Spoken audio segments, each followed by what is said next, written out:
Pemirsa Dinas Pertanian dan Perkebunan Aceh sukses mengaplikasikan gerakan Bereh. Hal tersebut ditandai dengan membaiknya tampilan dan pelayanan di dinas tersebut. Bahkan Selasa kemarin Distanbun sukses melakukan panen perdana bawang merah varietas Tajuk di halaman belakang dinas tersebut. Satu, dua, tiga. Pelaksanaan tanaman obat keluarga dan pemanfaatan pekarangan untuk ditanami sayuran adalah subbahagian dari gerakan Bereh yang dicetuskan pelaksana tugas Gubernur Aceh Nova Iriansah.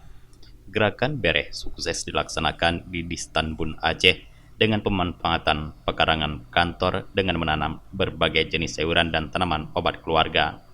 Kadis Tanbun Aceh Ahanan menjelaskan, saat ini tim Distanbun Aceh sedang melakukan pendataan untuk kemudian melengkapi setiap tanaman obat yang ada dengan narasi ataupun keterangan terkait pemanfaatan dari masing-masing tanaman tersebut agar masyarakat luas dapat mengetahui manfaat dan kegunaannya.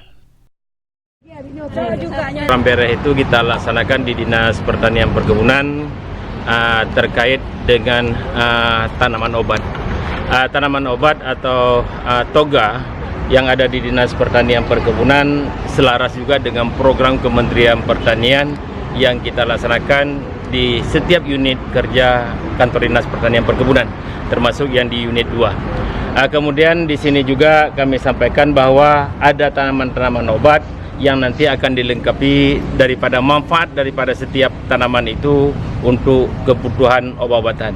Dan di sini juga kita melihat bahwa ada tanaman-tanaman sayur-sayuran yang ini adalah merupakan salah satu strategi kita untuk mengajak masyarakat agar dapat memanfaatkan pekarangan dengan baik. Bawang merah varietas Tajuk yang dipanen ini ditanam di areal percontohan seluas 500 meter persegi. Panen perdana bawang merah di halaman belakang di Distanbun turut dihadiri oleh Kadis Tenaga Kerja dan Mobilitas Penduduk, Kadis Kebudayaan dan Pariwisata, serta Kepala Biro Humas dan Protokol Setda Aceh. Kepala Biro Humas dan Protokol Setda Aceh Muhammad Iswanto menjelaskan, panen perdana bawang merah varietas Tajuk ini merupakan salah satu bentuk keberhasilan penerapan program Bereh di SKPA. Mantan Kepala Sekretariat Baitul Mal Aceh ini berharap gerakan Bereh dapat juga diaplikasikan oleh lembaga dan instansi lain yang berkegiatan di Aceh. Dari Banda Aceh, Tim Liputan Aceh TV melaporkan.